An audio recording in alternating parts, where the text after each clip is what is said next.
President Trump's deal with Mexico on illegal immigration is proof that tariffs work. Hello, this is Robert Romano, Vice President of Public Policy with Americans for Limited Government, dailytorch.com.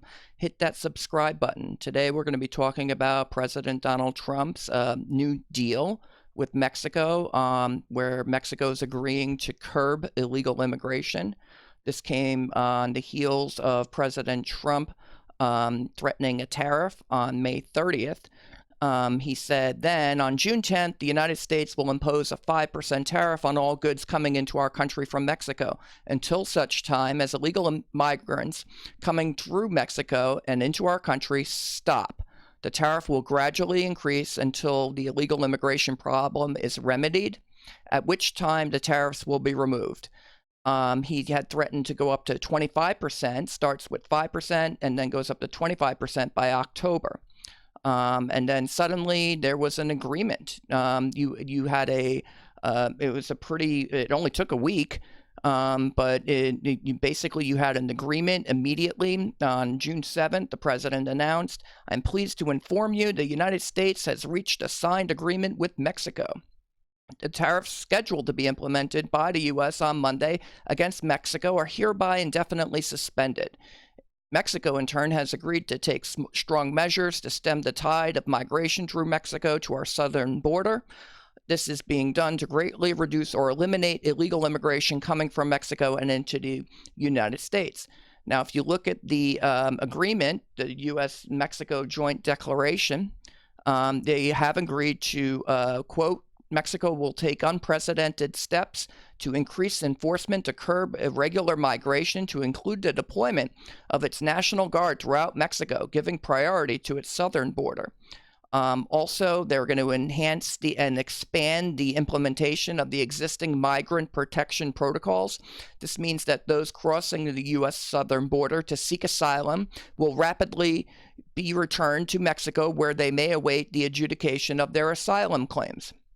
Now, there's some debate about what impact the Trump tariffs had on these negotiations. So, according to the New York Times on June 8th, they say that Mexico agreed to take border actions months before the Trump tariff deal was announced. Well, here's the thing about that. Quote, the deal to avert tariffs that President Trump announced with great fanfare on Friday night consists largely of actions that Mexico had already promised to take in prior discussions the past several months. But these were, according to the Times article, though, the Mexican government's pledge occurred in March during, quote, secret talks in Miami between former DHS Secretary Kirstjen Nielsen and then Secretary of Homeland Security, and Olga Sanchez, the Mexican Secretary of the Interior, the officials said. Well, if it was secret talks and they hadn't announced the agreement yet, then I guess it wasn't an agreement. In other words, Nielsen hadn't closed the deal.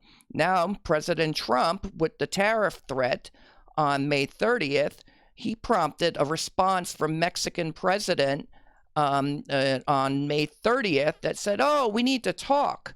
Here's the actual translation to English. He said, quote, "President Trump's social problems are not resolved by taxes or coercive measures. I propose that you instruct your officials to attend representatives of our government, headed by Secretary of Foreign Affairs of Mexico, who from tomorrow will move to Washington to reach an agreement for the benefit of the two nations." So apparently the deal wasn't closed yet because there was no announcement. Particular with the Mexico agreeing to secure its southern border and deploy its National Guard. Maybe they were concessions that were made in the course of negotiations, but what President Trump did with his 5% tariff threat, escalating to 25% in October, was the art of the deal. He used his leverage and he was able to close the deal.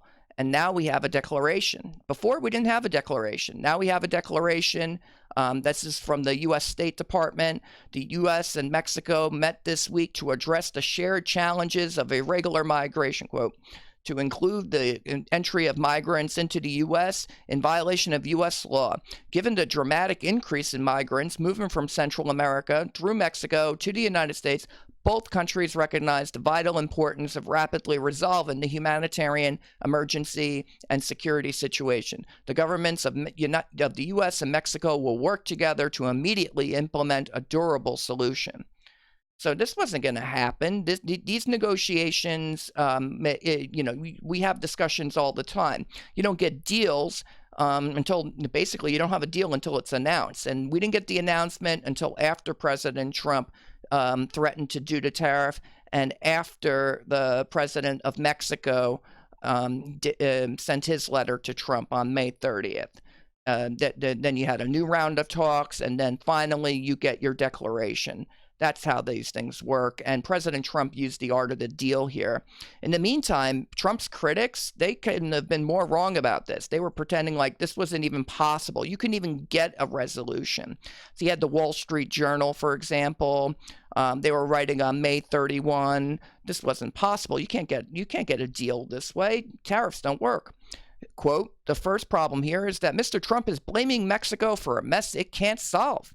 Perhaps it could better control its border with Guatemala, but the caravans north are often led by gangs that know how to bribe or avoid police. The Council on Foreign Relations similarly complained that, quote, Mexico can't meet Trump's tariff demands. What was their case? Well, President Andrés Manuel López Obrador of Mexico can't staunch the flow of people from its neighbors to the south. Well, that's not what they just agreed to. What they just agreed to was to step up enforcement on the southern border, and they're going to deploy their National Guard to do that. So apparently, Mexico can stem the tide of people coming into the United States, which, by the way, is surging. You have a huge number of people who are crossing the southern border in just the past few months alone. It was usually it's only about 50,000 a month, give or take. But in recent months, it's been accelerating. 77,000 in February, 103,000 in March, 109,000 in April, and then 144,000 in May. And so this number has been accelerating for months, and as the drought continues in Central America, that's hurting farmers, and there are millions of people who are trying to move north. Many of them want to migrate. I'm sure they'd like to come to the United States, but with the new declaration, now they can try to claim asylum, but they're going to wait it out in Mexico. You're going to have, again, according to the deal that President Trump, Vice President Pence, Secretary of State Mike Pompeo, they reached with Mexico. Mexico is going to be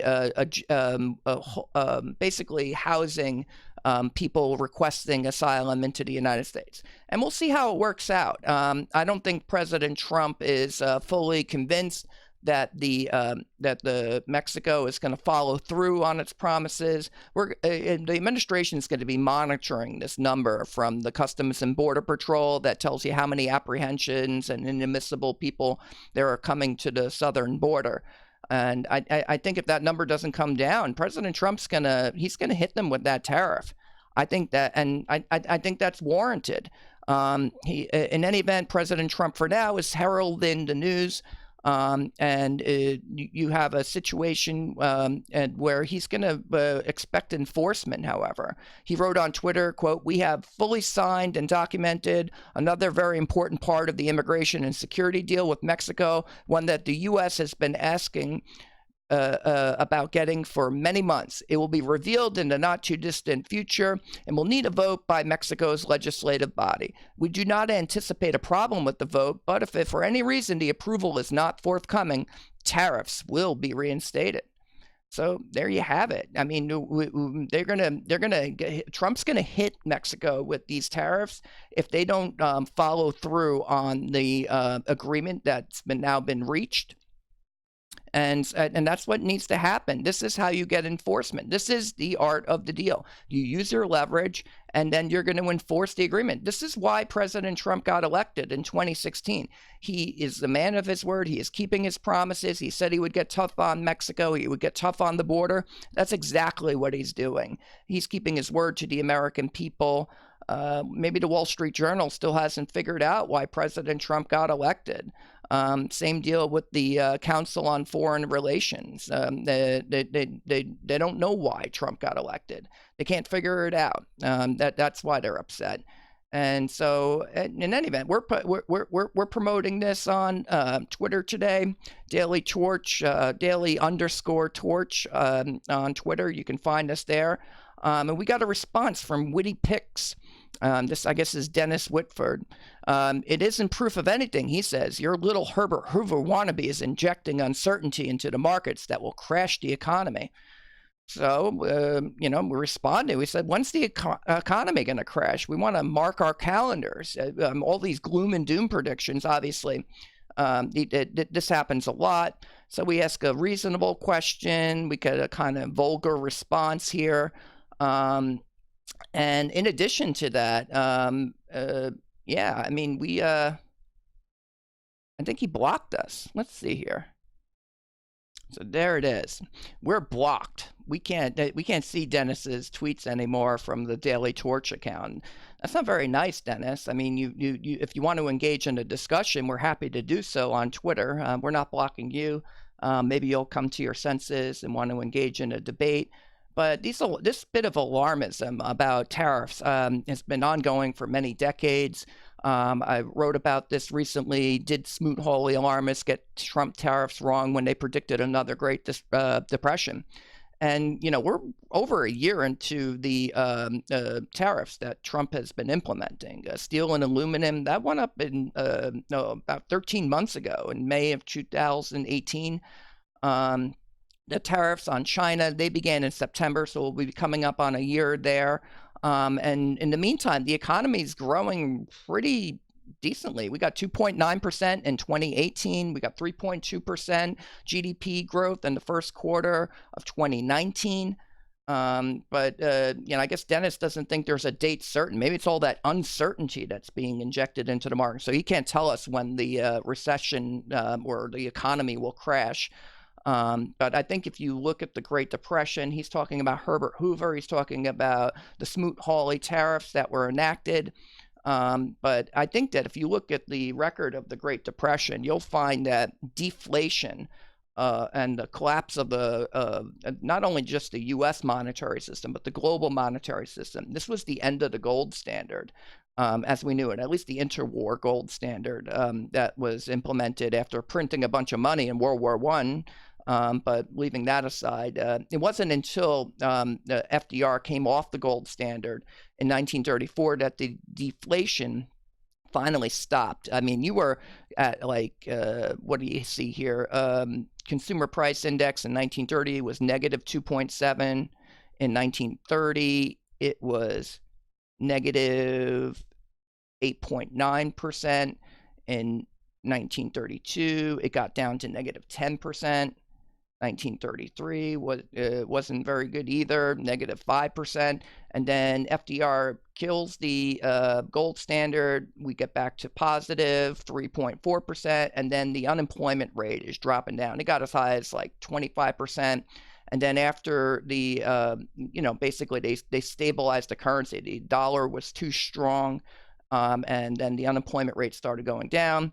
Oh, by the way, the Reciprocal Trade Act implemented in 1934 that brought tariff levels down, but it didn't eliminate tariffs. It brought it back down to the previous level prior to the 1930s.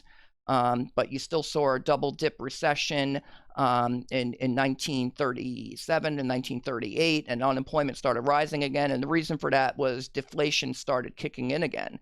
So I think deflation had more of an impact on unemployment and the Great Depression than the tariffs did. In fact, coming off the gold standard, that's the biggest tariff of them all. When you depreciate your currency, it makes your exports cheaper. It makes imports more expensive. And so that's, I think, what the experience of the 1930s tells us. That when your currency is too strong, it can lead to deflation, and that can have a huge impact on causing a depression, increasing unemployment dramatically. And I think that was the real determinative factor there. So all this alarmism about tariffs, I think is just, it's wrong. The economy is doing really well right now. We have a low, 49-year low, 3.6 unemployment, 3.2% growth in the first quarter. Inflation is stable. We're not seeing deflation. I mean, if anything, the tariff alarmists always are warning about inflation, not deflation. So it's just one more thing. And as far as the New York Times goes, President Trump is who got this deal done. He threatened his tariff, and that's what caused the president of Mexico to agree to this new U.S.-Mexico joint declaration. They're going to secure the border now. Maybe there were discussions in prior months for some of these concessions, but they didn't follow through on it until President Trump did his tariff. And that's the commentary. This is Robert Romano, Vice President of Public Policy with Americans for Limited Government, dailytorch.com. Hit that subscribe button, ring the bell for notifications, and have a great day.